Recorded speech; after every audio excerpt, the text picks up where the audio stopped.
Good morning, જય Shri Krishna guys. તો સવારમાં બ્લેક કોફી અને આજ તો સવારમાં ઉપમા બની ગયો હતો ભાઈ. રબડી ઉપમા બનાવી નાખ્યો હતો અને સાથે ચટણી.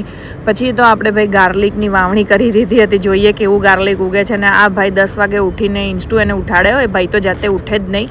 અને આરવ જ્યારે બ્રેકફાસ્ટ કરવા બેસી જાય એટલે ઇન્સ્ટુ એની આજુબાજુ ફરતી હોય છે. જો કેવી ફરે છે ગાઈઝ. ને પછી અમારે લંચનો ટાઈમ થઈ ગયો તો ભીંડાનું શાક, ભાખરી, અથાણું ને કેરી અમારે હવે જ્યાં સુધી સિઝન નહીં થઈ ત્યાં સુધી આપણે આવી ગયા હતા. એક સલોન પર એડ હતી.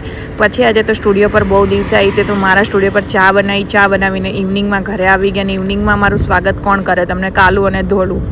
પછી આવી રીતે સ્વાગત થઈ જાય ને આ બંને કાલું ધોલું ને તો થોડી વાર ટાઈમ આપવો જ પડે, નહીંતર ખોટું લાગી જાય. ને પછી આજ રાતનું ડિનર હતું ભાઈ મેગીની સબ્જી. આને મેગી તો ન જ કહેવાય, બટ તમારે ત્યાં શું કહેવાય છે ને કમેન્ટ જોજો. અને આ જો હજી એટલો મોટો થઈ ગયો ને તો બી એને મમ્મા ખવડાવે ને તો જ મજા આવે, કારણ કે સ્કૂલમાં તો જાતે જમવું પડે.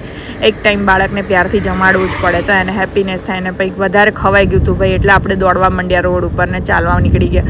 દોડીને થાકી ગયા અને બગાસ આવવા માંડ્યા હતા. ઊંઘ આવી રહી હતી. આજનો દિવસ ખૂબ જ ભાગાભાગીવાળો હતો ગાઈઝ.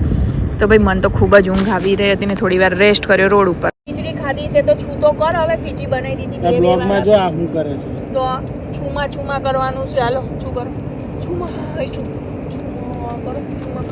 એને નથી કરવાનું કીધું છે. કરવાનું કહીએ એમ કરને છું. Bye bye guys. થાકી ગયા તો બેસી ગયા. હવે કાલે નવા બ્લોગમાં મળીશું. કાલે ક્યાં મળીશું? કાસાઉડમાં ઉદયપુર.